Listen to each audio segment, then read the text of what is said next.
قال يا بني لا تقصص رؤياك على إخوتك فيكيدوا لك كيدا ان الشیطان للانسان عدو مبین۔ یعقوب علیہ السلام نے فرمایا، بیٹا تم اپنا یہ خواب اپنے بھائیوں سے بیان مت فرمانا، ایسا نہ ہو کہ وہ یہ خواب سن کر تمہاری عظمت شان معلوم کر کے تمہیں ہلاک کرنے کی کوئی تدبیر کرے، کیونکہ شیطان انسان کا کھلا ہوا دشمن ہے۔ اس آیت میں حضرت یعقوب علیہ السلام نے حضرت یوسف علیہ السلام کو اپنا خواب بھائیوں کے سامنے بیان فرمانے سے منع فرمایا ہے۔ اس سے معلوم ہوا کہ خواب ایسے شخص کے سامنے بیان نہیں کرنا چاہیے جو اس کا خیر خواہ اور ہمدرد نہ ہو، اور نہ ایسے شخص کے سامنے خواب بیان کرنا چاہیے جو خواب کی تعبیر بتانے میں ماہر نہ ہو۔ اس آیت سے چند مسائل معلوم ہوئے۔ ایک حدیث کے اندر رسول اللہ صلی اللہ علیہ وسلم نے فرمایا کہ خواب 3 قسم کا ہوتا ہے، ایک اللہ کی طرف سے بشارت، دوسرے نفسانی خیالات، تیسرے شیطانی تصورات۔ اس لیے جو شخص کوئی خواب دیکھے اور اسے اچھا معلوم ہو تو اس کو اگر چاہے تو اپنے ہمدرد اور اپنے دوست وغیرہ سے بیان کر سکتا ہے، لیکن اگر اس خواب میں کوئی بری بات نظر آئے تو کسی سے نہ کہے بلکہ اٹھ کر نماز پڑھ لے۔ اور مسلم شریف کی حدیث کے حوالے سے معارف القرآن میں لکھا ہے کہ برے خواب دیکھے تو بائیں طرف 3 مرتبہ تھتکار دے اور اللہ سے اس خواب کی برائی سے پناہ مانگے اور کسی سے اس خواب کو ذکر نہ کرے، تو یہ خواب اس کو کوئی نقصان نہ پہنچا سکے گا۔ وجہ یہ ہے کہ بعض خواب تو شیطانی تصورات ہوتے ہیں اور وہ اس عمل سے دور ہو جائیں گے۔ اس آیت سے چند مسائل معلوم ہوئے۔ ایک مسئلہ یہ ہے کہ جس خواب میں کوئی بات تکلیف اور مصیبت کی نظر آئے وہ کسی سے بیان نہ کرے۔ روایات حدیث سے معلوم ہوتا ہے کہ یہ ممانعت محض شفقت اور ہمدردی کی بنا پر ہے، اس لیے شریعت انسان کو کہتی ہے کہ اگر کوئی تکلیف دے خواب نظر آئے تو کسی سے ذکر نہ کریں، لیکن شرعی اعتبار سے حرام نہیں ہے، اس لیے اگر کسی سے بیان بھی کر دے تو کوئی گناہ نہیں ہے، کیونکہ حدیث صحیحہ میں ہے کہ غزوہ احد کے وقت رسول اللہ صلی اللہ علیہ وسلم نے فرمایا کہ میں نے خواب میں دیکھا ہے کہ میری تلوار ذوالفقار ٹوٹ گئی اور دیکھا ہے کہ کچھ گائے ذبح ہو رہی ہے، جس کی تعبیر حضرت حمزہ رضی اللہ تعالیٰ عنہ کی شہادت اور بہت سے مسلمانوں کی شہادت تھی، جو بہت بڑا حادثہ تھا، مگر آپ صلی اللہ علیہ وسلم نے اس خواب کو صحابہ سے بیان فرما دیا تھا۔ تو اس سے معلوم ہوا کہ خواب بیان نہ کرنے کی جو ممانعت ہے یہ شفقت اور ہمدردی کی بنا پر ہے۔ اس آیت سے ایک یہ بھی بات معلوم ہوئی کہ مسلمان کو دوسرے کے شر سے بچانے کے لیے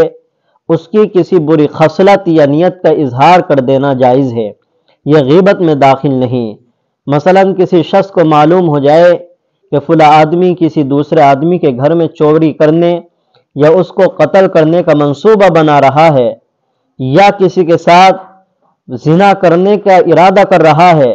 تو اس کو چاہیے کہ اس شخص کو باخبر کر دے، یہ غیبت میں داخل نہیں ہے۔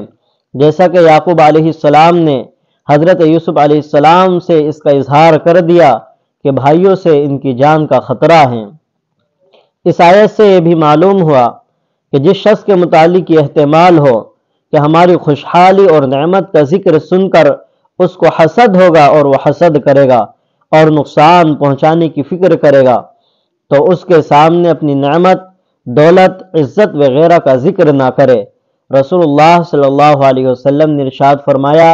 اپنے مقاصد کو کامیاب بنانے کے لیے ان کو راز میں رکھنے سے مدد حاصل کرو، کیونکہ دنیا میں ہر صاحب نعمت سے حسد کیا جاتا ہے۔ چھٹی آیت میں اللہ رب العزت نے حضرت یوسف علیہ السلام سے چند انعامات عطا کرنے کا وعدہ فرمایا ہے۔ اول یہ ہے کذالک یجتبیک ربک، اللہ تعالیٰ اپنے انعامات اور احسانات کے لیے آپ کا انتخاب فرما لیں گے، جس کا ظہور ملک مصر میں حکومت اور عزت اور دولت ملنے سے ہوا۔ دوسرا وعدہ وَيُعَلِّمُكَ مِن تَأْوِيلِ الْأَحَادِيثِ، اس میں احادیث سے مراد لوگوں کے خواب ہے۔ معنی یہ ہے کہ اللہ تعالیٰ آپ کو تعبیر خواب کا علم سکھا دیں گے۔ اس سے یہ بھی معلوم ہوا کہ تعبیر خواب ایک مستقل فن ہے جو اللہ تعالیٰ کسی کسی کو عطا فرماتے ہیں، ہر شخص اس کا اہل نہیں ہے۔ تیسرا وعدہ وَيُتِمُّ نِعْمَتَهُ عَلَيْكَ، اللہ تعالیٰ آپ پر اپنی نعمت پوری فرما دیں گے۔ اس میں عطائے نبوت کی طرف اشارہ ہے کہ اللہ رب العزت آپ کو نبی بنائیں گے اور نبوت سے سرفراز فرمائیں گے۔ کما اتمہا علی ابویک من قبل ابراہیم و اسحاق، جس طرح ہم نے اپنی نعمت نبوت تمہارے باپ دادا ابراہیم اور اسحاق علیہم السلام پر آپ سے پہلے پوری کر چکے ہیں۔ اس میں اس طرف بھی اشارہ ہے کہ تعبیر خواب کا فن جیسے کہ یوسف علیہ السلام کو دیا گیا، اسی طرح ابراہیم اور اسحاق علیہ السلام کو بھی سکھایا گیا تھا۔ آخر آیت میں فرمایا ان ربک علیم حکیم، بے شک تمہارا پروردگار بڑا جاننے والا اور بڑی حکمت والا ہے، اس کے لیے کسی کو کوئی فن سکھانا مشکل نہیں ہے، اور نہ عذرائے حکمت وہ یہ فن ہر شخص کو سکھا سکتا ہے، بلکہ اپنی حکمت کے ماتحت انتخاب کر کے کسی کو یہ ہنر دے دیتا ہے۔ یہاں پر دو باتیں اور یاد رکھیں۔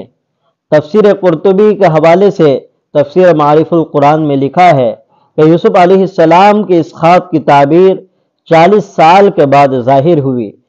اس سے معلوم ہوا کہ تعبیر کا فوراً ظاہر ہونا کوئی ضروری نہیں ہے۔ اور ایک بات یہ یاد رکھیں کہ یوسف علیہ السلام کے جو دیگر بھائی تھے وہ نبی تھے یا نبی نہیں تھے، اور اس آیت اور بعد کی آیات سے یہ بھی معلوم ہو گیا کہ حضرت یوسف علیہ السلام کے جو دیگر بھائی تھے جنہوں نے یوسف علیہ السلام کو قتل کرنے یا کنویں میں ڈالنے کا مشورہ کیا اور پھر اس پر عمل کیا، اللہ کے پیغمبر اور نبی نہیں تھے، ورنہ قتل یوسف کا مشورہ اور پھر ان کو ضائع کرنے کی تدبیر، باپ کی نافرمانی کا عمل اور پھر جھوٹ بولنا کہ ایک کپڑے پر خون لگا کر لائے اور یہ کہہ دیا کہ یوسف کو بھیڑیے نے کھا لیا، یہ ایک پیغمبر کی شان نہیں ہے، کیونکہ انبیاء علیہ السلام کا سب گناہوں سے پاک ہونا اور معصوم ہونا ضروری ہے۔ اور تفسیر ماجدی میں لکھا ہے یتم نعمتہ علیک، اتمام نعمت کے تحت میں ساری دنیاوی اخروی نعمتیں آ گئی ہے۔ اور اس آیت کے ان الفاظ سے یہ لازم نہیں آتا کہ برادران یوسف کو بھی نبوت ملی ہو۔ اور تفسیر معارف القرآن میں بھی یہی لکھا ہے کہ برادران یوسف نبی نہیں تھے۔ اگر کسی شخص کو مفصل تفصیل دیکھنی ہو تو امام فخر الدین رازی رحمۃ اللہ علیہ کی تفسیر کبیر جو عربی میں ضخیم جلدوں میں ہیں،